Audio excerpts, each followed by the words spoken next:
Hello and welcome back. It's Goalie Interference. It's episode 9, I think. I don't know. He has got the Golden Knights jersey. Mike is pumped. Mike, what did you think of that game last night? What a game. Oh my God. Now I can't hear you. I don't know what's going on. Can you hear Mike? I cannot. We cannot hear you, Mike. I don't know what's going on with Mike's mic. Oh, what a thing I did there. Just interrupt us whenever you decide to start talking. Jason's here. He's got his Santas behind him again, and we have a visitor later in the show who has more holiday festivities behind him. Mike, can we hear you? Oh, yeah, I'm back. There we go. No worries there. We're chucking Jason off to It the was back just burner. as simple as my Yeti microphone. This little beauty right here. Just I know that feeling.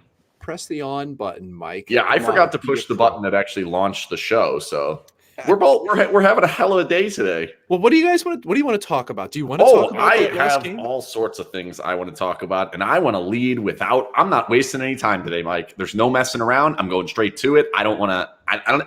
There's no messing around here. Ready? Well, our fans want it. They want it. We're going to talk about Christmas gifts, right? Well, we'll get there. Oh, okay. No, we're going straight in. Let's go. They cheered for Robin Lehner coming out. This fan base, the people listening to this show right now, many of them, some of them, maybe one, cheered for Robin Lehner to get pulled last night. As a former goalie, what did you think of that? Home game, goalie gets pulled, and they cheered for it. That's not a good feeling. It's not a good feeling at all. And I'll tell you what, Robin Lehner hasn't been his best the last several games. This guy held the team in for the first, 10, 12 with a lot of injuries and everything. And I think we've reached a territory here, Ken, where it's simply the Boston effect in some ways, where Boston hates everybody not named Tim Thomas. Yep. They've had one of the statistically best goaltenders in the NHL over the last decade and a half in Tuukka Rask, and fans can't stand him. Nobody's good enough unless you win a Stanley Cup and your name's Tim Thomas. And I will gladly break down Robin's game. I will gladly explain what I think he can do different or better and the things that have been his strengths. But that sucks and you can't ignore that. I mean, that's obvious. What is it like? First of all, I'm assuming he heard it. Like it was.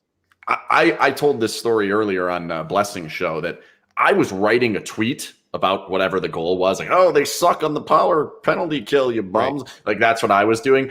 And then I heard the roar, and I'm like, whoa, they're challenging. What a crazy moment. Like, why are they challenging? And then I looked up, like, oh, God, that's what that was. So, like, he clearly heard it, right? Like, you can't miss that stuff. No, and you know what? I've had a friend of mine, I was talking to him about it today, and he's like, and he's not from Vegas, okay? But he's a big-time hockey fan. He understands hockey, played hockey. And he said, how much of this is just the Flower effect? And I said, 95%. All of it, yeah. I said 95%. I said, do I think there's people out there who don't like Robin strictly because he's outspoken, amongst other things? I think that's part of it, but it all circles back to not being Flower, really. Yeah. And I think, the hardest part to quantify to people is that they're so different as goalies. And I've said this previous, we've talked about it. Like Robin doesn't have the athleticism and grace of Marc-Andre Fleury when he plays. And Marc-Andre Fleury could have been completely out of control, a technical mess in the corner, but it looks like he's trying hard and battling hard. And you can fool people with that sometimes. And he has the accent, and he's somewhat Frenchy. And he's just so charming, here's what I think. Here's where I think there could be improvement on Robin's part. If I were his goalie coach or goalie partner or anything, I think his body language could really improve after goals. I think that every time a puck goes in, doing this. Yep. And looking around, and that's just who Robin is. But I think he likes to swipe it back into the goal too. Yeah, and that's something I think that could be improved upon because that carries through. Like that's not how. And like Like Flower would get upset too. Okay. And I thought Flower at times didn't have great body language after goals against. But it's a constant thing for Robin, and so that's one area I think that he could buy himself a little bit of, you know, a little bit of fan base with that. But Yeah. man, like people are expecting an awful lot, and I mean, he's won 3 games out of his last, I guess, I don't know, 8 or so. I mean, the stat Um, goes that he's won 10 of 20, and Bressois has won 5 of 5 starts. Right, and I don't have Bressois. I'm not looking at his And I'm not starts a who they wins. were I'm not a against. goalie wins guy personally, Um, but I know that Bressois has not had as tough of a workload in terms of teams played who he was wait, playing. that Arizona game, you don't give him credit for that allowing 1 goal. Like they had 2 NHL players, I think, in the roster. I'll take let's be 3? fair to people making an NHL salary, but they're not great NHL players, and Well, like they could have won that game with an orange cone in the net. Like we don't even need to talk about that game. Like if they didn't win that game at least 5-1, it was a complete fail. I need to ask this So question because every once in a while I see them wheel it out. They put out the shooter tutor and they hook it to the goal. It's like yeah, a goalie and he's like stuck in the goal and whatever. Like honestly, like be honest with me. If they put that thing in there against Arizona, do they win? no, they wouldn't. But that's No. always the running joke is like you could win with the shooter tutor or an orange cone in the net, and I think they beat Arizona with that tutor in there. Because you don't get it, you're not going to get a tight shot. Like I guess maybe they could snipe the corners if you have some chances. I don't know. It's easier. It's kind of that same thinking of putting Dunk in the net. Duncan from the Duncan, Geico yeah. commercials, the big walrus. Yeah, the walrus. No sleepies, Duncan. No sleepies. Yeah. Well, Wake up, Duncan. it really isn't that simple. Like you have to be able to move. But yeah, Goalies. man, like straight up, like Robin's had a tough stretch the last couple of games. I think like consistency hasn't been there. And I think, you could hear some frustration in Pete DeBoer post-game conference. Just I saying, have hey, the quote. Here, let's just hey, go straight to it. I have the go quote. ahead. Here it is. Here's the quote. They went 3 for 3 on the power play, and you can argue all 3 hit something or were tipped or was some bad luck, but they still went in. So that's on our penalty kill, including our goalie. And I highlighted including our goalie because to me, you made the excuse for him 2 sentences ago or 2 commas ago. I don't know how many commas are in there, but they were all tipped or there was some bad luck. But then he says, but they still went in. Like, what do you make of that? Like blaming the goalie when Well, it's a classic goalie hater line. They still go in. And that's kind of it's the throwaway line that's easy to say, but you know what? There is truth to this. I mean, we are part of the penalty kill. We do need to come up with saves regardless of how it goes in. probably the most important part of the penalty kill. Yeah, and I agree. And Robin Lehner has actually been a good penalty killer previously in his career. And that's what's been kind of surprising about this season. But I think a factor of that for Robin Lehner is that the team has been so loose defensively in front of him that to me, what I see, what I'm projecting, and I can't get in Robin's head, but what I see is a goalie who's really dialed back into his blue paint, who's lost a little bit of aggressiveness to his game. And we're not talking about being out in the white ice chasing things, but the first goal that Robertson scored on the power play for the Stars. He's deep. Robin's on the goal line. Yeah. And then, the Sagan goal, man, you can't. Sorry. Nothing on the rebound. Can't see the rebound. Nothing. No, I don't even know if that puck hits him. I couldn't see. I watched the replay a bunch of times. I can't decide if it hit somebody in front or him or not. I don't. You toss that one out the window. What I saw twice on the penalty kill, Stevenson lose 2 draws and Dallas had the puck. And then didn't challenge out to the point. That was the problem I had. I don't really care if you lose a draw. Like that's going to happen from time to time. The best guy's 57% or something. Yeah. Like you have to go get him, and he just didn't especially on the third one. Well, especially against a team like Dallas. Yeah. Like you got John Klingberg, Miro Heiskanen. John Klingberg is one of the best players in the game at funneling pucks through from the point. Hell of a hockey smile. And oh baby, I played with him before he lost those teeth. And, I don't know how he just a charming smile, a lovely individual. But I have a huge affinity for that Dallas team, man. Really, like there's a lot of guys left on it that it's probably the one team I actually felt like really a part of in the NHL. You had to have played for bonus at some point, right? I missed him. Can you believe Oh, that as many places as never? he's been and I've been, I missed him. Really? I've Oh, never that's even had a disappointing. I heard he's conversation. the best. Yes. So in any case, I thought Robin was deep on the first one, period. He didn't give himself a chance to make that save. I don't know if he does make it if he's further out, but you definitely get a better chance with his Can size. can I ask a question here? Their Uh-huh. plan is always take away the cross ice pass, keep it on one side of the ice, and really the other thing is challenge that guy in the high slot. Nick Waugh came up, challenged the pass, but overstated it, allowing a chance that normally they don't allow. So, Yeah. like in that regard, do you give him any credit of like that shot shouldn't be happening against this penalty kill? I don't know. I mean, like that is a missed opportunity. It's a great pickup, but like that shot shouldn't go. But then, like it's a wrister from that far away. Like you've got to find it. Like you got to find it. Like I went back. This week I was writing an article about Martin Firk, who's in the LA organization, and Hard shot. oh, this guy's got an absolute missile, 109-2, hardest in the world. And I remember playing against him in the 2017 Calder Cup Finals, the American Hockey League Finals, and he scored the game-winning goal in Game 6. And I remember thinking, like, man, I couldn't find that shot. What was I going to do? And I watched a video of it now, and I see it. And I'm like, man, all I had to do was be a little more upright, look around, like the game's kind of changed that way. And if I was further out, I might have had a chance. And this kind of reminds me of that, where I feel like Robin's just like when you don't feel totally comfortable, confident, you will try to bring it back. Some people will bring it back. Some people will go the other direction and just run, and they'll go overboard. Flower, when he doesn't feel comfortable, he will Gets try out there. so hard that he goes the opposite direction. But And like, those look bad sometimes. yeah, Sometimes he's way the hell out there, and then they shoot it right by, and he's nowhere to be found. And you're like, Fleury, the goal, you got to be in there. yeah, but it also still looks like you're trying, and that's the John Gibson effect that everybody still thinks he's the greatest goalie on the planet, and he's a good goalie, but man, he could make some technical changes to actually make himself even better if he would just stay home a little bit. But This is a hot take. I this don't is think I've the heard this hot take before. oh, dude, if you got a 2-on-1 on John Gibson and you make that pass, you're scoring 100%. This guy's a pass first. I've got the shot no matter what. Leaves the entire backside wide open, 3 feet out of his crease, tons of flow.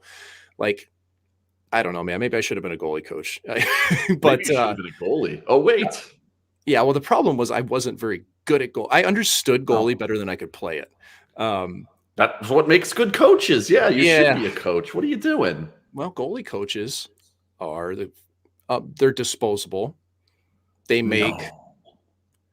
anywhere from a fifth to an eighth of what most assistant coaches make in the NHL at this point. And sometimes they get fired in the middle of the night and are told that no, they didn't get fired, and actually they had to drive to Ontario. And never mind.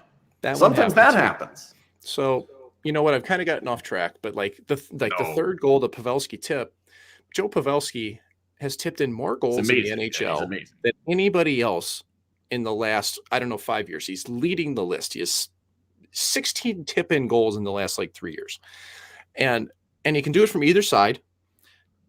You have to expect this. You have to know what's coming, and you have to be able to take some space to fill that. You can't just hang back and expect it.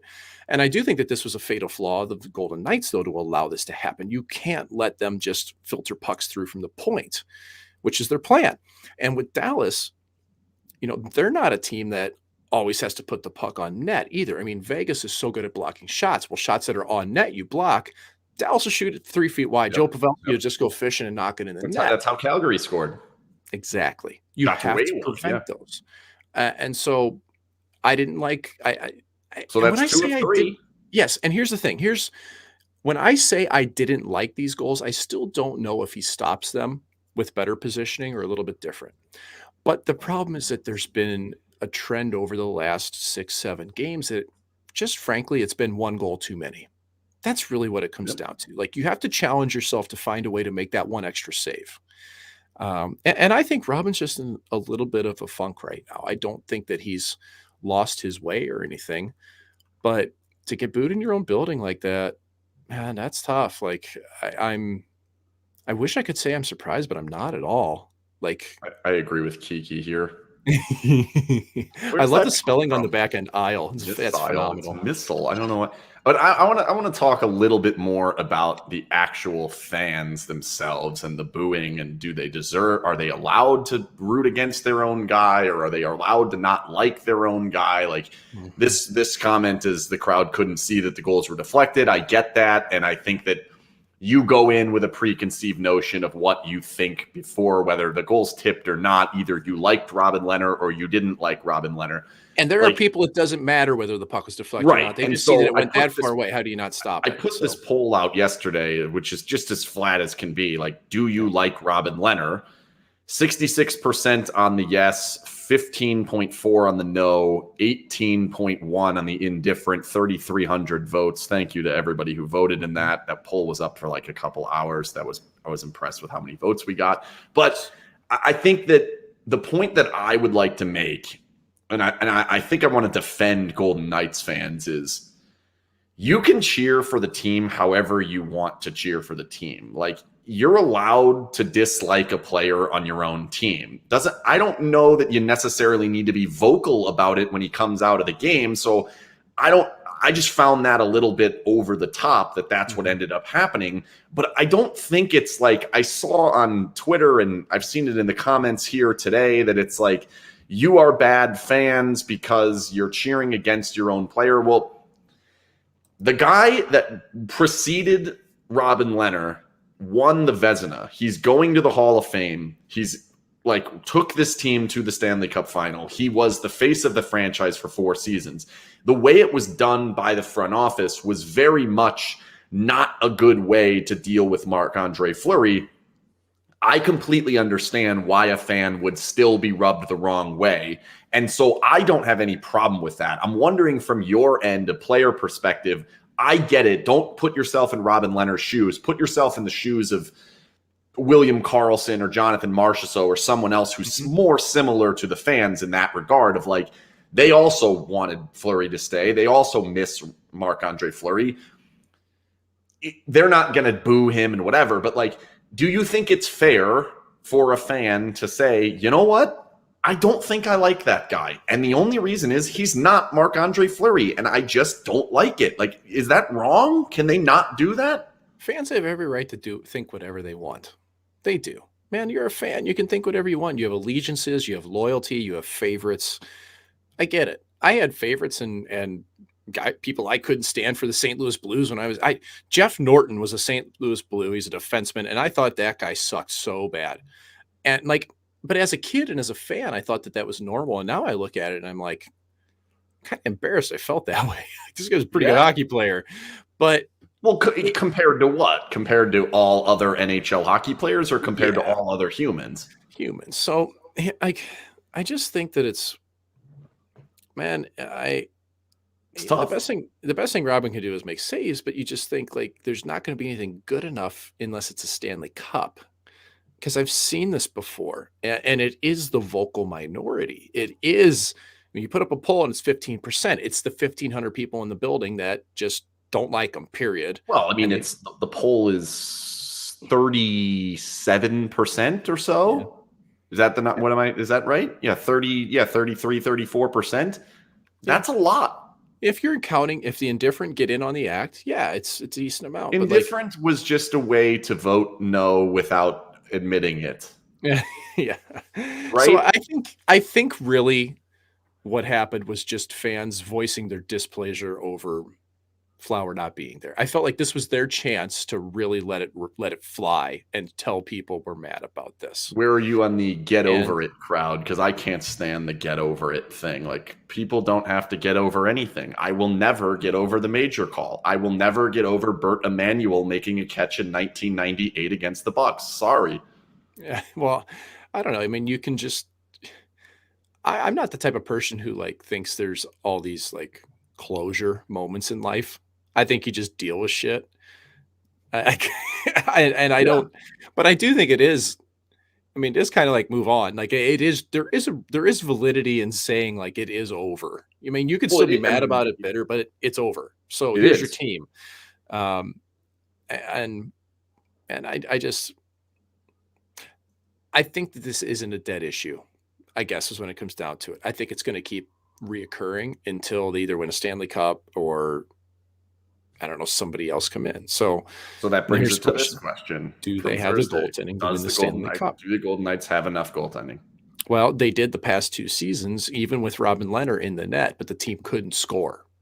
And they've been so loose defensively this year that they're not a tight enough defensive team to win the Stanley Cup as is. Are they better now that they have Mark Stone in the lineup? Are they better that Max Pacioretty's back? Oh, yeah, 100%.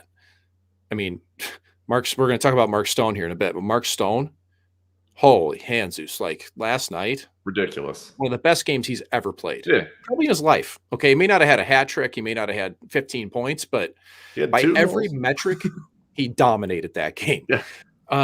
They need more of that. And, last night in some ways was kind of an aberration that the PK went 0 for 3 to start the thing off.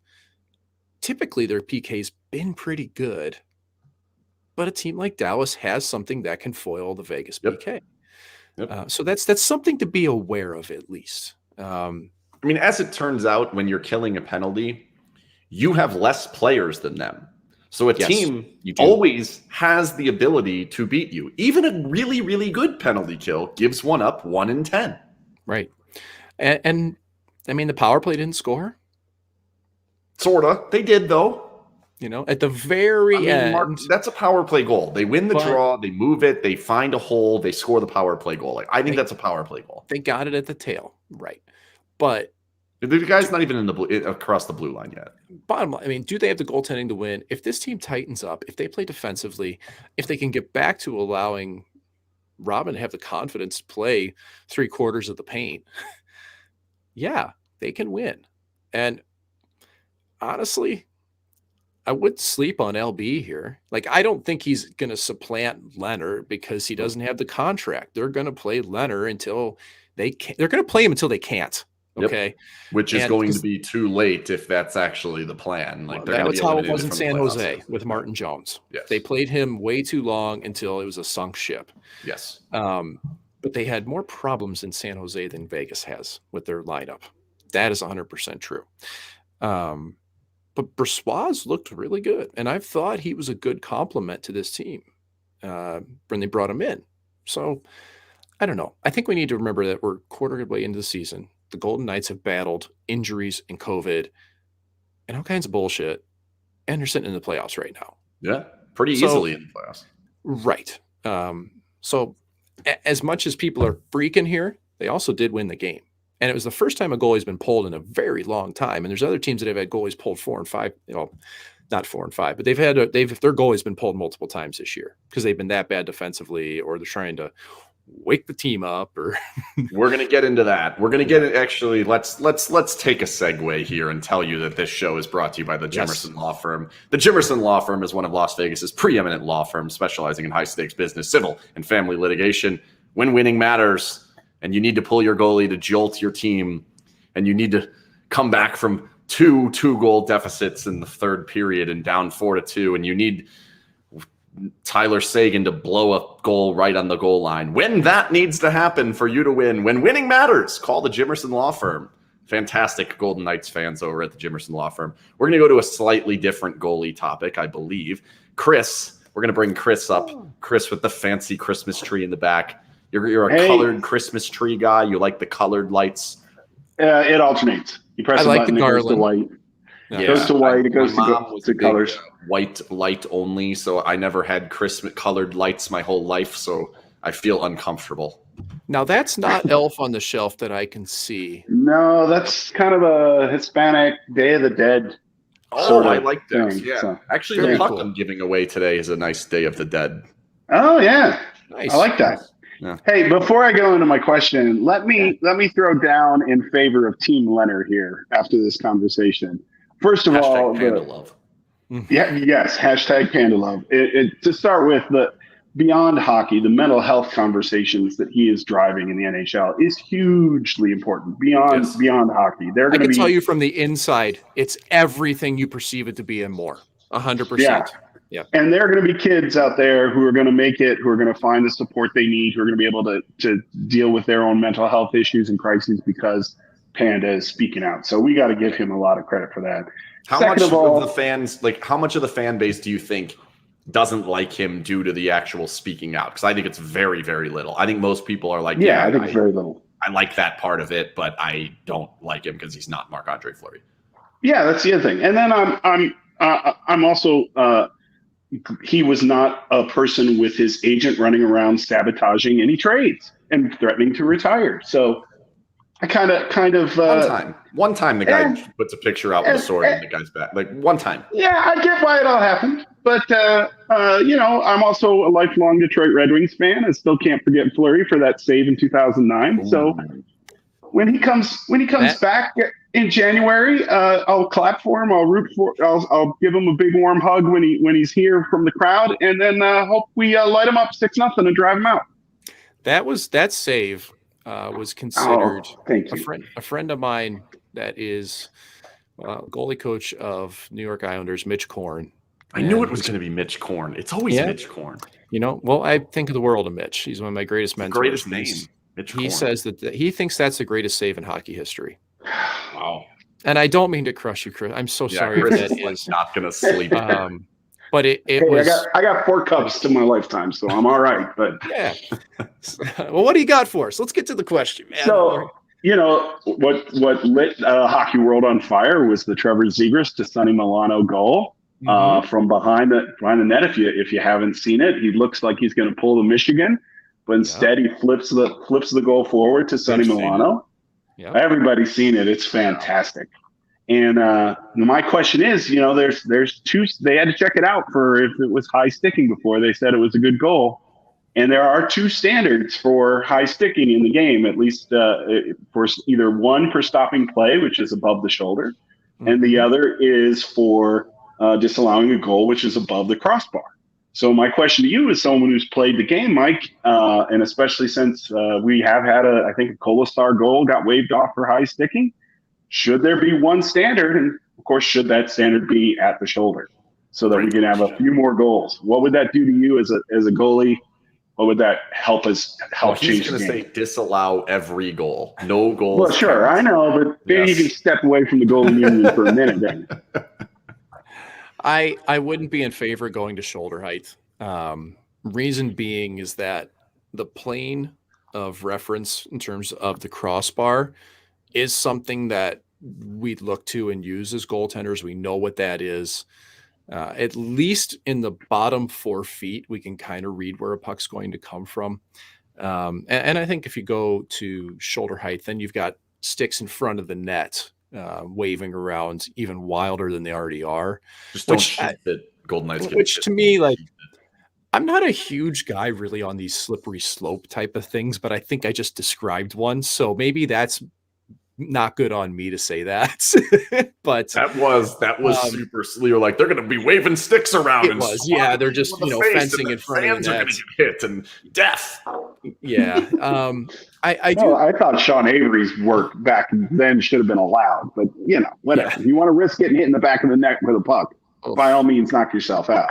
Yeah, that was, and for people watching that may not know what we're talking about, Sean Avery turned around and faced Martin Brodeur and used his hand in front of his face to screen him. It's probably the only time you ever saw Martin Brodeur break character. Yeah. Okay, what I'm talking about? He really got pissed enough that he was angry, visibly angry with somebody. Imagine getting mad at Sean Avery. And in the handshake line. So, no, I'd like to keep the crossbar. I do have ideas, though, for if we do want to increase scoring. I think there's ways that could happen that wouldn't alter the game a lot. I mean, why on earth do we have a maximum curve on sticks? Why can you ice the puck if you're on the penalty kill? I mean, really, that rule could go away really easily. I think you should at least have to gain your own goal line.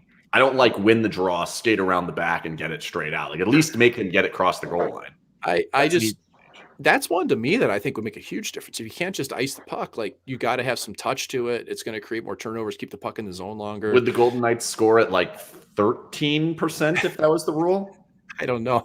They'd still have Riley Smith on the ice, man. So they always have a good chance with him shorthanded. I mean, you could take the goalposts and make them oval instead of round, to try to deflect more pucks in. That was another Mitch Kornism that he thought of years ago. And it would keep the goalies from moving on their posts well. Oval? if you make the posts oval shape, it will give more surface area that the puck can deflect in off of the oval shape, as opposed to the rounder cylindrical traditional post. Why don't we just make post as a goal? Well, no, are you Slippery crazy? Post slope. isn't even a shot on goal. But so in any case, there's your question.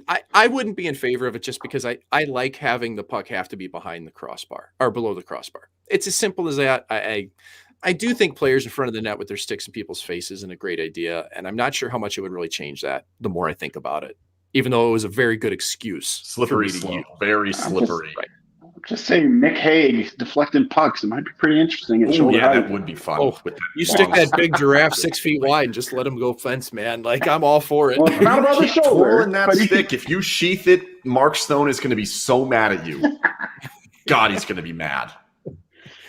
Well, great stuff, Chris. Fantastic Fun discussion. question. Thanks for joining us. Thank you, guys. Have a great night. Merry Christmas with your fancy colored tree. Good stuff. All right, let's bring Jason in. Wait a minute. How do I push the button? There he is. No, I don't like it like that. Let me put – that's better. I like – no. I don't know. Who should be – okay, we'll leave it like that. For those of you who are listening, I was adjusting whose picture was where because I can't decide. I think I like Jason on next to me and then Mike's in between. Makes you seem like more important and we're kind of – but then again, I don't know. I don't know. Maybe I should be over here. Yeah, I'm putting me over here. It makes me feel like I'm refereeing the two of them. Yeah, I don't want to be. No, I don't like that. I don't like being over there. Okay. All right. So here's the next thing I want to talk about, and that is Mark Stone's dominance and what we can kind of make out of a game where they needed their superstars to come through. Otherwise, it would have been very similar to the bubble. Like that game had bubbleisms. Is that it? It had a bubblish feel to it. There were some bubblistic moments in that game where you're like, okay, so the Golden Knights are going to have 70 shots. None of them are going to come anywhere near the house, and they're just going to stop all of them. And then after the game, we're going to say Holtby is amazing. Right? That's what it started like. to become the narrative, didn't it? And then because we heard that at one point, how good Holtby's, Yeah, and then Mark Stone was like, nah, that sounds stupid. Like, are we seeing an evolution in Mark Stone that's possible in a playoff game and in a more important game? Or are we to the point where we're like, yeah, okay, you did it on December 8th. Please do it for me on May 14th. Well, I don't think he's going to keep this scoring streak going for the rest of the season, but it is impressive. I think he's got like 9 points in his last 6 games. Like, yep. I mean, that's good. It's very good. The consistency's there, and his old buddy Max Pacioretty's with them, and they're having a good old time.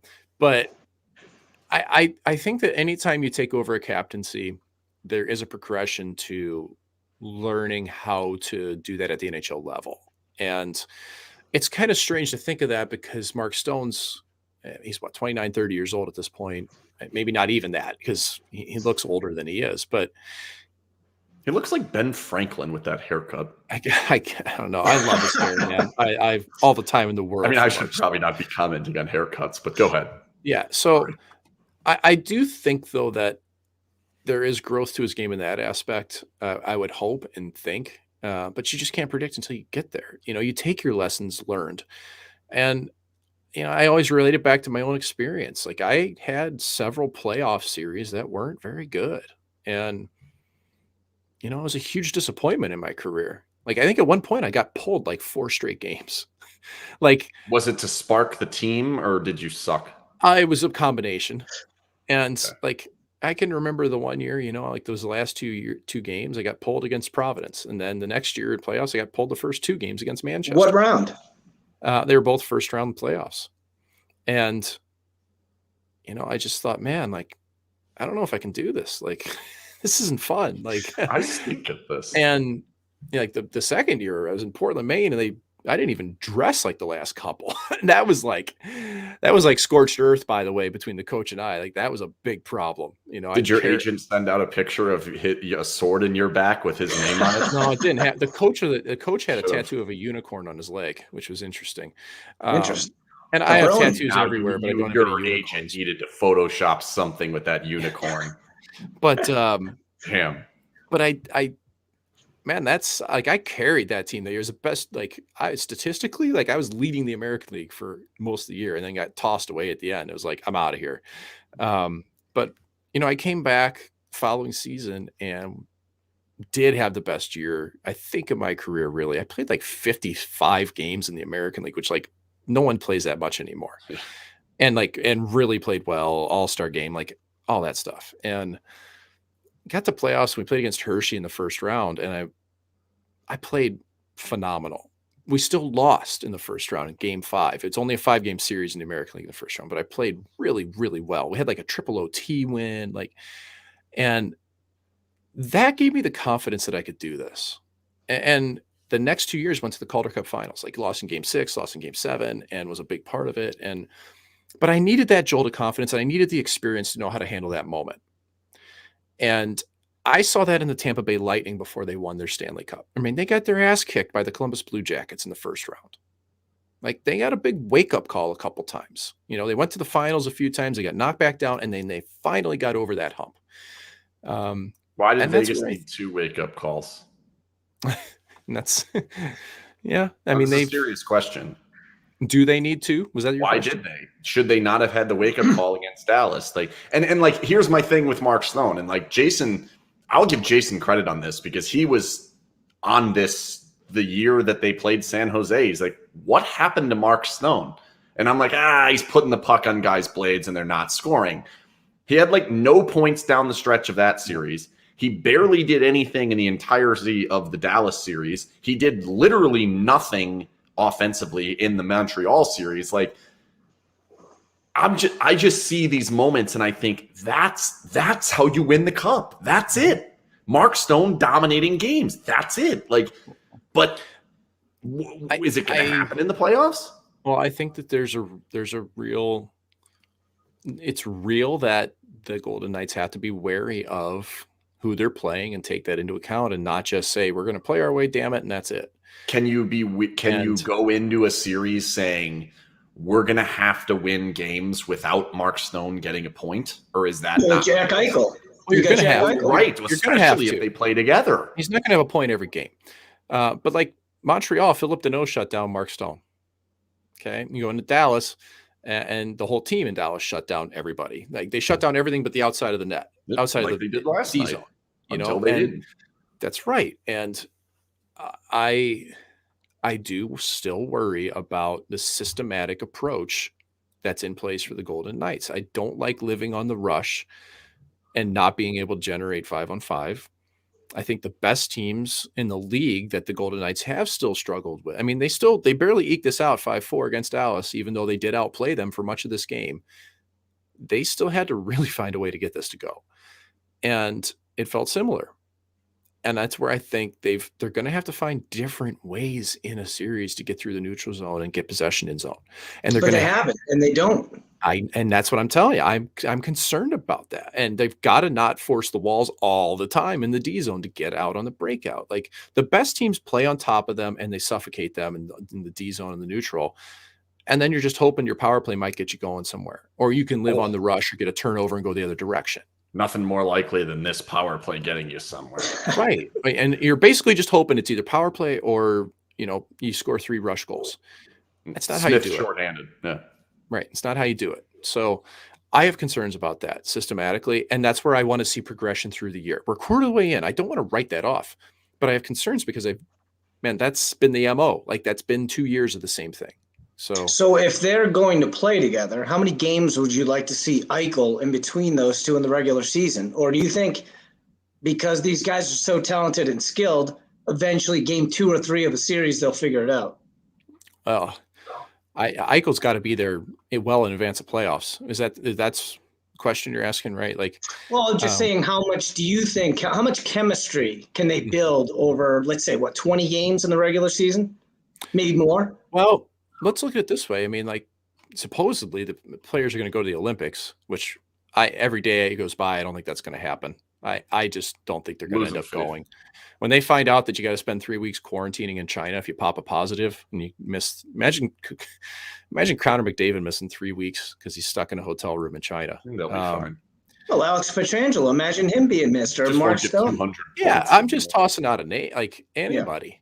Like I don't think they're going to go. But to circle back to it, like I've completely lost my train of thought, and I'm going to admit to it. Well, right the question is like how much chemistry do you need? Yeah. And Okay. So this is why I'll add to it in Yes. what about the power play too? How much chemistry do you need in the power play too? this is why I brought up the Olympics, because teams are going to go to the Olympics after practicing for a week or two. And the point is that hockey players can find chemistry way quicker than we think sometimes. It's either there or it's not. Sometimes it just works, period. And I think that's what you're hoping for is their shotgun wedding here. And like, we can't predict the future with this, man. Like, I'm still not 100% convinced that Chandler Stevenson's not the right person to play between Pacioretty and Stone. We just haven't been playoffs though. Carlson, right? So, yeah, Carlson was okay between them. give him time. Carlson to me is like he's so good but so boring, right? Like and that's a compliment, right? Like he does everything well to really well, but not like crazy good. You know what I mean? Like he's a guy that every single team would love to have as their second line centerman, maybe third line on a team like this at this point. I'm not sure how that's going to play. I think that they can probably bank on Eichel finding chemistry quickly. But you also have to look at Buffalo and just how messed up that whole place was while he was there. That makes me, there's a nervousness in hockey to that. Go ahead. Yeah, I don't know why that exists, but that's a pervasive mindset of people I talk to in hockey is, well, everything was terrible when Eichel was in Buffalo. Let's see what happens when he gets to Vegas. After our podcast, this last one, we were kind of having a discussion about, and like, because like I look at it as this season is the one where they have the best chance to win. Jason's a little more on saying next year would probably be the better chance of them to win. My question, and like I'll put this to those of you listening in the chat too, and I guess if you hear this later, I would like an answer because I can't think of one. Has any team ever acquired their best player mid-season and won the championship that season? Doug Waite won a Stanley Cup with the Carolina Hurricanes. And when did he get there? He wasn't their best player. Yeah. I'm thinking of acquisitions here. And when we were going over it, like the big time deadline acquisitions, Taylor Hall moved not too long ago. I can tell you it's never been a goalie. Nobody's done it with a goalie. Jeff Carter was a very big pickup, but not their best player. Like, because Eichel is their best player. Like, maybe he's second behind Pietrangelo. Maybe. But probably their best player. Can you throw in your best player with 25, 30 games left and win the Stanley Cup when a lot of quote-unquote super teams have not? This is an interesting point here. Let me look up that roster. Yeah, I want to. 2013. Shawnee, explain more what you mean of Pittsburgh trying to do it. Yeah, they picked up Brendan Morrow and Jerome Iginla. Yeah, I mean, I wouldn't say Iginla was their best player, but he's good. Iginla's not better than Crosby or Malkin, especially in 2013, or even Chris Letang. Like, yeah. I don't know. It's tough to say this because like Eichel should be the top point producer for the Golden Knights. He should be. MVP, no. Really? But like, I Stone to me is the MVP of this team, period. Like in terms of the importance to the club when he's on his game and the points that come with it. Yeah. Yeah, it's a great question, man. Like it's early enough in the season, at least where at least it's not a shotgun pickup wedding at the but it is though, because he's not going to play. Like he's not even here. He's in North Carolina or South Carolina, one of the Carolinas. I don't know. It's beautiful in the Carolinas. Well, it's beautiful here too. It's like 60. We had 60 degrees in St. Louis today, man. We're going to have tornadoes in a couple days, but we had 60 degrees today. Nah, it rained today, and everyone was all mad. I'm sad when it rains. No, I love when it rains. No, I'm terrible. Only happy when it rains. Remember that song by Garbage? Come on. I do. Say it again. Sing it again. Give me a chorus. I'm only happy when it rains. Shirley something was a singer, female singer. The guitarist now is like 75 years old. I found out that after the fact. The guy's old as What? can. Were you a Wow. big rock band guy or guitar hero? Which of those I'm two just a was? rocker, dude. I just love rock music. The drummer was Butch Vig, who was actually a big producer of some of those grunge era rock bands from the 90s. Yeah, Garbage was actually kind of like a super group in a lot of weird ways. What are But your thoughts on Gosher's band? I never got invited to see him play. So I would have loved to have seen him, but I didn't get the invite. So Platinum LP. yeah, no, Ghosh is actually a very talented singer or guitar player. I do know that. I've never seen him do it in person. I've seen the video of it. So we got some fans. I'm looking at the chat here. We got some Garbage fans in here. And I'm sure I probably crushed it like any hopes and dreams by singing that because I'm terrible at it. Saying Garbage. I mean, I know you were talking about a band, but when people put Garbage in the chat, I get all nervous. Like, I mean, we know, but you don't have to remind us or anything. Hey, see, okay, so I was right. Butch Vig produced the last couple of Foo Fighters albums. I was right. Ah, there you go. Of course it's Chris. We had Chris on earlier. This is the same Chris we had on earlier. This is what he does. He listens to our podcast, and then he tells us all the times we're wrong. And it takes him the entire week to do it because it's 4-hour-long podcast, and we're wrong like once every 4 minutes. I'm surprised but this one makes this fun. Shirley Manson, thank you, Chris. Chris is on fire right now, man. Yeah, I'm surprised he didn't clean up that I had made a huge mistake when I was talking about It's a Wonderful Life. I referenced Next Stop Pottersville, and that has nothing to do with the movie at all. It's Mr. Potter. Yes, Mr. Potter. Yeah, it's Jimmy Smits here. Ken has no idea about this movie, and no. I try to avoid everything holiday. I'll watch Elf, I guess. Elf's fine. But like that's it. I don't actually I think I have to. I'm about to get dragged out to the ballpark across the street here. They have some sort of holiday enchant. Yeah. I don't know. Seems like a lot of work there. Hey, let's give a puck away. Let's give this puck away right here. I bribed people on Twitter before this show started, which is why this is by far our largest watched episode ever with 62 people ever. I don't know. I don't even think we have 62. But so here's what we're going to do. See, here's all the names here. I'm going to do this. I'm going to go here. Here's what we're going to do. I'm just going to stop it like this. Stop. That person. Oh, it didn't. Yeah, it did work. Zachary Casper Sky. Are you here? At Casper Sky 121. If you're here, you win. If not, we'll do it again. Hopefully that person is in here. All right, let's talk about something else. What else did I have? Hold on. Mike kind of struck a nerve. He took a couple of shots at Massachusetts earlier. So he did. The reason why Bruins fans they can't stomach Tuukka is because he's lost 2 Stanley Cups for him, one on the road in Game 7. Okay. So, and also Bruins fans are incredibly fickle, so you got to remember that. Yeah. Yeah. I mean, like, he lost a Game 7. It's great. Jordan Binnington was sick. He stole. He was. He was. Yeah, man. At bottom line, if you don't win, it's a tough spot for a goalie. I did it and twice. Then the other thing is Jeff Norton, a former Acton, Massachusetts native, while he was in St. Louis, had his best plus minus. He was minus 29 for his entire career, but was plus 25 in St. Louis. So you saw the best of him. Isn't that unbelievable? That's how, like, his mistakes must have been catastrophic, and that's what I remember. Because 8 or 9 years old, I was like, look at Norton turning it over again. And look, I was wrong. What can I say? I'm wrong. Hey, listen, he had a 12-year career too, so not bad. Oh, it's way better than what I had. Are we going to all have jerseys that say Nort 1K or something now? Mike, how big is that to players? Because it happened twice this week, and it came off as a little bit too much to fans, I think. What was that? The Wheeler 1K. Wheeler, yeah. I think it's kind of hard to describe how important that is for players, and it almost doesn't matter your level that you play at. 1,000 games is a huge accomplishment, and from a goalie's perspective, it's always kind of like, I dressed 1,000 games. Why, I didn't get that. Yeah. Like goalies, like you play I want a 500 silver games. stick or something. Yeah.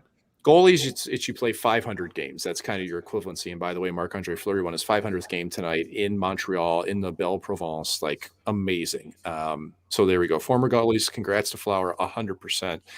I think it's a huge deal, man. Like, Why is it that just playing is a huge, like, is it like I'm never got thrown out of here, or like what is it just playing? Like we were saying like we prefer 500 points or 100 goals or whatever. Like I'm all about round numbers. They're the best kind of numbers. But like what is it about 1,000 games played? Like you played 13 years, or whether it happened in 18 years, whatever. Like what is it about games played, physically stepping on the ice, that it feels like everyone's doing it every night?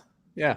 Well, it's they're not every night, but like, here's the thing: any schmo can play 1,000 games, and I don't mean that by saying schmo isn't a bad hockey player. It's like it gives you a chance to celebrate people regardless of their ability as a scorer or their intangibles in terms of points, assists. Like you can be a stay-at-home defenseman, play 1,000 games, be an absolute warrior in the league, and that is your night to be celebrated. And longevity is the thing that we all crave that's so far out of our control in a lot of instances.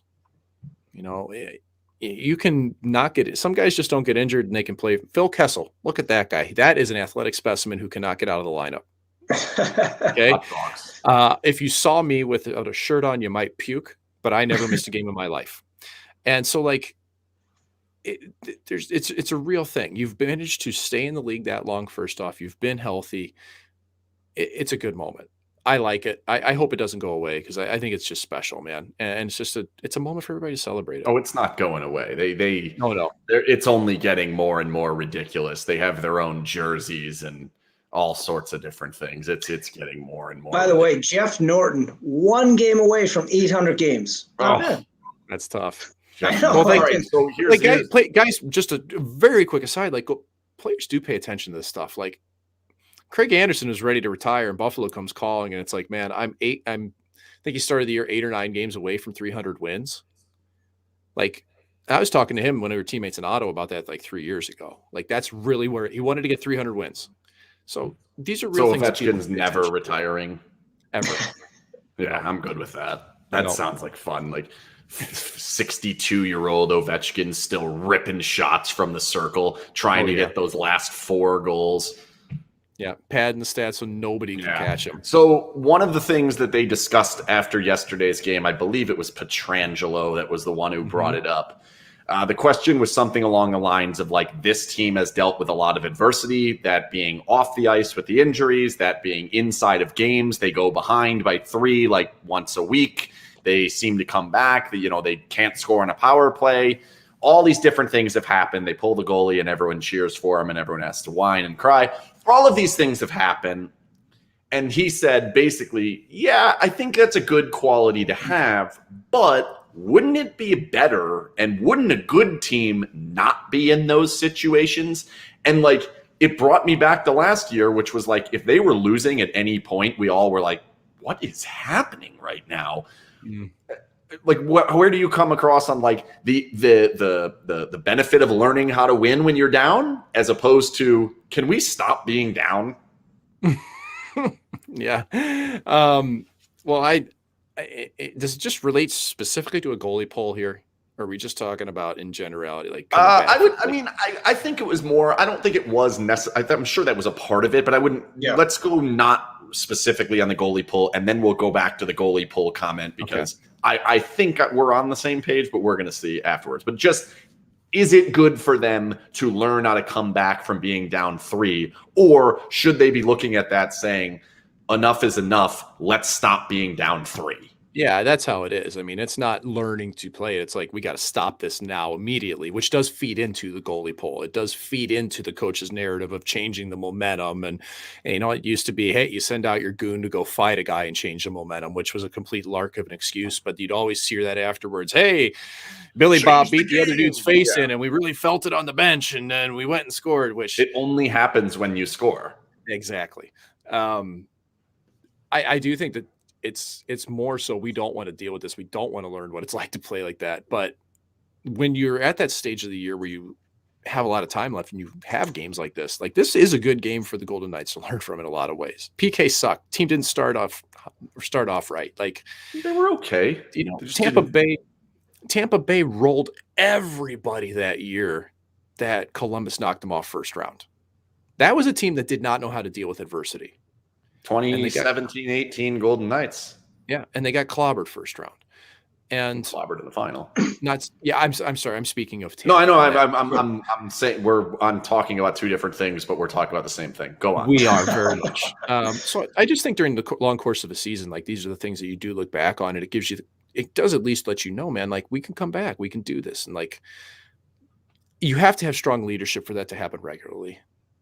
And you have to have players. Has it ever happened in anyone's life where it's like Game 4 conference finals on the road? It's a 2-1. We're down in the series. We go down 2 goals, and somebody comes on the bench like, "Hey, remember December 8th when we were down 2 goals?" And then Tyler Seguin missed that. Like, that's the part that I find a little ridiculous about the whole thing. Yeah, I don't think we have any remember the Alamo moments. Yeah. But, except for not a major, which like we still have my yarn weave of Joe Pavelski being dead on the ice there. Yeah. So thanks, Emmy. There are moments in the locker room though where you'll hear, "We've done it before, we can do it again." Right? That's really what it comes down to, and that's just belief. You know. But doesn't Dallas feel the same way? I mean, a team like Dallas or another team that they watched last night, they watched 2 years ago, they watched Montreal. There's almost like a blueprint. And I'm not, again, you even said it earlier. Twice now. Well, in the regular season, I'm talking about other teams' opponents seeing the Golden Knights blueprint. And Mike, you even said it earlier. If they can't adjust in series, you're concerned. We're concerned. We're all concerned. Yeah, you have to. Like that was the seasons that I went deep in playoffs. Like we made adjustments, and we had to find ways to do that. We had to do our homework and we had to have the confidence to know that we could do that. And you know, in a coach's back pocket, it's like, hey, can I put these lines together? Maybe that's what we're going to do to shake this up. Maybe for a period we go to a 1-3-1 forecheck. You know, not the bore. Like we did that on occasion. Some of the teams I've played on, I've seen it in the NHL.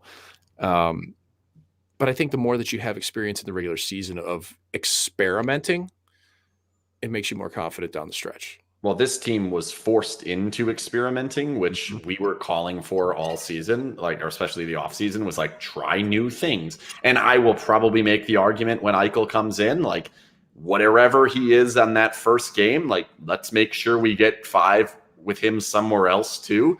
Because I think you do need some of those different options. But as far as like what the coach can do in game, to me, I think a lot of it's kind of causation, no correlation. I don't know what there's words. It's on the players, man. It's on the players so much. Like, I was having this conversation the other day with a friend of mine that's a scout in the National, and we're talking about coaches that have been fired recently.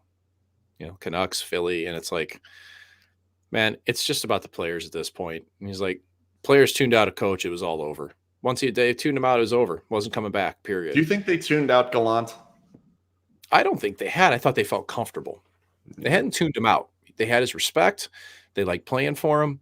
But like, I've been part of Gerard Gallant training camps, and they're pretty country club, you know, and like, it was pretty easy going, man. And that was the feeling, was like, hey, like, it's not particularly hard to be around here, right? It's not that tough. And I didn't mind it, but I think that there are players who can become complacent in those settings.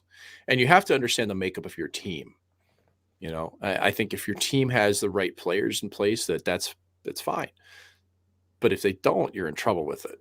But it really, man, it comes down to players more than anything. Ooh, excellent question here.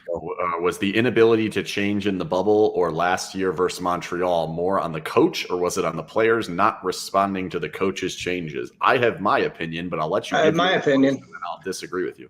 From what I saw with my eyes, not from speaking to anybody or listening to press conferences, I don't think they changed their game a lick, and I think they got bit by it. I agree.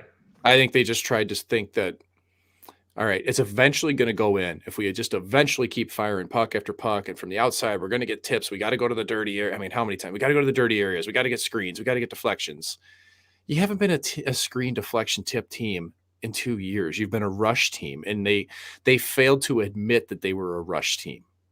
Like, he's actually starting to come around on that a little bit. Right. You're starting to hear him say, like, hey, we need to start drawing penalties by getting to the dangerous areas. We need to stop being weenies, is basically what he's saying. Well, I'll never forget it. I probably will be like 80 and dying, and they'll be like, what are you thinking about right now? And I'll be thinking about the worst thing we can do is change, which is what he said before Game 5 against Dallas. I was sitting at my buddy's house watching football, and we were on the Zoom, and he said that, and I spit my drink out, and then my computer was broken. And and then I think we saw that again against Montreal. But then, to be fair and to give some credit to Pete DeBoer, they were down 2-0 against Colorado, and he said, we're not changing. What we're doing is going to work against this team, and it did. Right. But it worked against the second round team. Didn't work against the semifinal team. The best team in the NHL. I can remember that line and thinking, this is the way we've always done it. This is how we're going to do it. And I remember thinking, how am I going to talk about this on air? You guys are about to get eliminated. That's what I remember thinking. I remember like, thinking, oh, you lost. I just remember thinking, like, I hope we don't take a deep dive on this because I don't agree with this, and I sure hope it works out. And it didn't work out. No, it didn't. And I got real mad. If you've ever seen my Periscope after that game, I was angry in that one. Fiery. Yeah. In fact, the former Golden Knight DM'd me about it. Mike's response basically, and again, I agree with you, and I think Ken is on the same page. He's been outcoached in very big series, and if you're not going to adjust and the other team goes on to win, doesn't it say you're outcoached? Or outcoached, or at least, outplayed by players playing to a system 100%, which is coaching. Yes. You just don't want to say it. Yeah. I mean, well, dude, like I believe that. Like, I think they, especially against Dallas, I felt like they got outcoached. Like, by Bonus, though, that's the thing, who just basically said, guys, pack the middle and let's play for each other. And he wasn't even his idea. It was like, hey, the guy before us who just got fired came up with that idea. I know. I don't know. All right, let's get to the final topic of the day, the last one, and that is pulling your goalie to jolt the team. Personally, I think it's the dumbest thing I've ever heard in my life. I can't think of another situation in any sport where you would ever purposely pull a player who's playing fine to make other players who aren't play better. It makes no sense to me. I can only imagine as a goalie, you have to believe the same thing, correct? Like, I didn't do it. Screw you. Pull Mark Stone, you jerks. Mm-hmm. I don't think pulling the goalie makes a lick of difference in terms of momentum. I think that coaches will mask their frustration and their anger by saying that and just saying we had to change the momentum. DeBoer was pissed that they allowed 3 on the penalty kill and his goalie hadn't made a save on the PK. So he's mad at. You think he's mad at Lehner? I mean, that's coaches. Coaches get mad at goalies. Just stop the puck. We need a save. Like, we needed a save. I could pretty much stand up there and give you what is being said in a coach's room without being in a coach's room, because I've heard all this stuff. Let's do it. What was being said in the coach's room last night? It's just like, oh, we lose the face-off. We don't have any coverage at the point. We let the guy in the middle of the ice. Robin's at the back of the net. Like, what are we doing here? We need a save. I know we didn't do anything great, but we still, at some point, we got to get a save. Like, that's, I've heard. Put LB in. Every goalie can tell you this. Like, this is the narrative, right? Like, if you cannot figure out why you're being scored on, blame the big guy in the gear. Like, that's your ultimate. He's got all the pads. Stop it. Get out of jail free card, dude. Like, there's your guy. Hey, he didn't make another save. Get him out of here.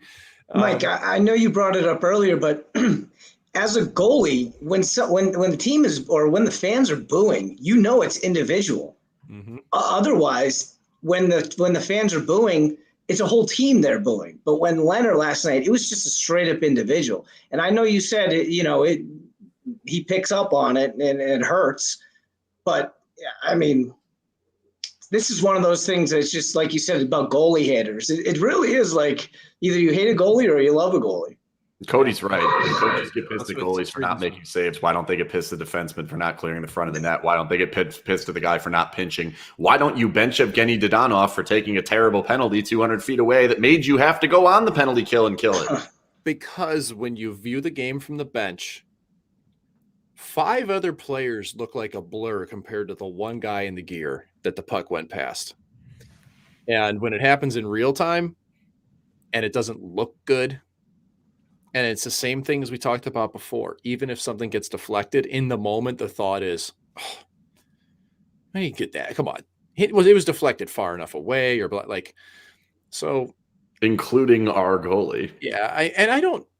I don't put a ton of, I don't put this as a slam on Robin because the coaches will say this all the time. And because the first 25 words of the sentence are excuses for why he gave up the goal. And then the end is like, but I don't give a shit what I just said. Yeah, that's really what it comes down to is like, I don't care. Just make a save. Like, dude, one of my favorite moments now looking back on it, and I've laughed about it with him since, is when I was in Tampa and Rick Tocchet was my coach. And he had been the assistant coach. Barry Melrose got fired like 2 months into the season. You know, it's my first crack at the NHL. I show up and Tocchet is the head coach. You were on that team? I wasn't in Tampa when Melrose got fired. I didn't even go to training camp. Thank you. There I am in the snorkel pads or the Skittles pads. And so I'm playing and Tocchet's like so honest, like to a fault, man. And he's passionate, and like I allowed, I don't know, 3 goals in the first period in Calgary or something. And he comes in and he's like, Mike, get big in there. And I wanted to look at him and I did not. I was no way I was responding whatsoever. I was going to eat anything he said. But in my head, I'm going, how do you want me to get big in there? Because like, I remember I had a Ginla tipped one. Craig Conroy tipped like 2. Like one of them went like stick ice up, like. And I'm just thinking, like, dude, I can't save these pucks, man. I'm probably in over my head. I don't know how to get big in there. And we've laughed about it since. But it was just a classic, like, coach not understanding goaltending and just being like, make a save, man. We need a save. And it's like, I don't know how on those. I promise I'm trying. So, like, isn't there? Now they have iPads. Isn't that the point of the goalie coach to get in there and be like, hey, coach, don't do that? Because actually, back in the days of Dave Pryor, who may be old school, but I think he understood goalies more than most people in the world do. He was on the headset. He told Gerard Gallant when to pull the goalie. It was not Gerard deciding. Dave Pryor had more. It can vary widely across the NHL how much power a goalie coach has. And Dave Pryor had ultimate jurisdiction on the goaltenders until Dave Pryor did not have that any longer and Pete DeBoer took over. So, that's that way that Pete likes to coach. He likes to have control of all that. And, some coaches give their goalie coach an awful lot of rope and a lot of responsibility. As a goalie, we always think that's good. It gives us a voice. It gives us an ally. And it also provides a perspective that they may not get. Okay. So there's differing thoughts with that. I've seen it work both ways. But man, like I've seen a lot of goalie coaches in my career just be shuffled off to the side as that weirdo guy that coaches the goalies, and they should be listened to way more. I'll give you a great example on this one too. So not Mitch Korn on this one. All right. So no one would do that. A couple of years ago, I remember I was speaking with Ray Barilli, who is the St. Louis Blues athletic trainer. And I interviewed him for my podcast. He was awesome, man. Nobody had interviewed a trainer. And we got so much good stuff out of it. It was right after they'd won the Stanley Cup. And the pasta guy, when I buy pasta with his name on it? No, that Barilla. It looks like Barilla. I still buy Barilla pasta because Alex Zanardi in the 90s shilled for it, the IndyCar driver. Delicious. But it's phenomenal for store-bought pasta. Very good. But Barilla. Anyway, he said on the podcast, though, that Mike Yeo, when he was the coach of the St. Louis Blues before he got fired, Mike Yeo would not listen to Dave Alexander about how to score goals. Now, Dave Alexander was the goalie coach of the St. Louis Blues, and he is still currently. And Dave Alexander is one of the most cerebral, intelligent, methodical, innovative progressive thinkers I've met in the game. He was a school teacher before he was a goalie coach. Like, this guy gets it, man, and he can get through to people. I had him as a Syracuse Crunch as my goalie coach. He was awesome. Well, he goes to St. Louis. Mike Yeo won't listen to him about this whole presentation on how to score goals. Mike Yeo gets fired. Craig Berube comes in, and Chief looks at him. He's like, "You still got that presentation?" He's like, "Yeah." He goes, "We couldn't get any worse. Go." Load it up. They were last in the league. And they weren't really, though. I hate that narrative so much. What's that? They weren't even close to last in the league. They had like 7 games in hand on everybody. Whatever. Just run with it here, for God's sake. I hate that stupid They narrative. sucked. And so, but he shows this, and oh my gosh, it was right. This guy knows what he's talking about. This guy we pay is smart. And he's hardly getting paid, by the way. Like, this guy we should pay more is smart. Yes. And his name's on the cup, though, now. This is the value, though, that I think people don't realize goalie coaches have, and goalies in general. Like, we have perception of this stuff. And do you think the goalie coach here is as valued as it was in the past when Gallant was here? Because it seems like DeBoer has his hands on the goaltending position, and I would think last night was probably his decision over anybody else's. Well, first, I think Mike Rosati is a really good goalie coach. A lot of people don't know his background. He actually was a driving force behind Mackenzie Blackwood in Major Junior. I think that was with the Barrie Colts, but I'm not sure. It was in the OHL, but like he was also in The Sopranos.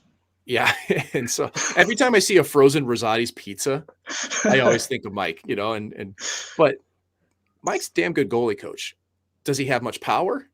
I sure don't think so. I mean, that's just been the history of people I know that played for Pete DeBoer. He's in charge, man. He's making the call on who's playing, polling. That's just the way it works. So that's how he chooses to run things. Mike's from what I've been told, at least. That's from people who've played for him. We had a chance to hang out next to Mike a couple of times during some of the rookie games, and he is a riot. He's awesome. He's so warm. He's a great guy. I mean, I tell you what, he put the gear on this year on a road trip. And I know you guys saw, like, his equipment was like 20-something years old. Like, awesome. You gotta put him in a wheelbarrow and wheel him in to have the guts to do that, man. Like, I couldn't believe he did it. But those were the days back in the days when we were allowed to stand next to people because we didn't have cooties, because we all have cooties now. Or COVID, they're calling it. So it's really whatever. So do you think Lehner will start against Philly is Angela's question. And that's a good question. I don't. No? I think they're going with Mr. Brossoit. What, let's see. Was practice I'm going Lehner because practice this is a confidence game. They did like a semi-practice. LB was on the ice with the 3 guys who have been healthy scratched, and Michael Amadio somehow got dragged into that. I wanted to go out there and say, no, Michael Amadio, you should go sit down and not have to do practice today because you scored that goal last night and you deserve it, Michael Amadio. That was a sick pickup, skate to stick. But no, it was Brossoit, Brooks, Hutton, Howden, and Michael Amadio. Poor Michael Amadio.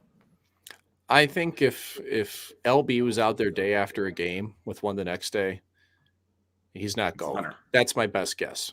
I think Cat Dillon was out there. How could I forget? Cat always knows. Cat is the only person I think on the face of the planet that's been to more practices than me. I know Cat. Yeah, I just picked up on who that was. Yeah, Cat started last night. Cat's awesome. I think she has more practice than me. I believe that both Cat and I have McPhee and McCrimmon outnumbered. I know we now have Gallant outnumbered. We might not have. Well, it's going to be close. Like, I think we might have like Carlson, Marsh. So I think we have those guys outnumbered too. You never miss a day. No, I think Robin will go. I think Robin will go Friday. I think so. Yeah. I'll tell you what. If it doesn't go Friday, if it doesn't go well, you'll see LB against Minnesota. And will we see? What if it's 3-0 in the first period? Will the cheer be louder? I don't know. It's a good question. I don't want to go down that far. But is it one of these games where you're facing a team who hasn't won in regulation in 10 days? Now, I always get worried with teams like that because it's still the NHL and streaks break. New coach, too. But I mean, I don't know. You got to think that tomorrow is Sorry, I cut you off, Jason. No. I was just going to say, is tomorrow looked at as a confidence game, or is tomorrow looked at as, The I ultimate don't know if I want to throw him trap out there. is what DeBoer called it today. Yeah. And he's right. That's a great way to put it. Like, it's easy to overlook these games. Philly has been majestically terrible. She counts.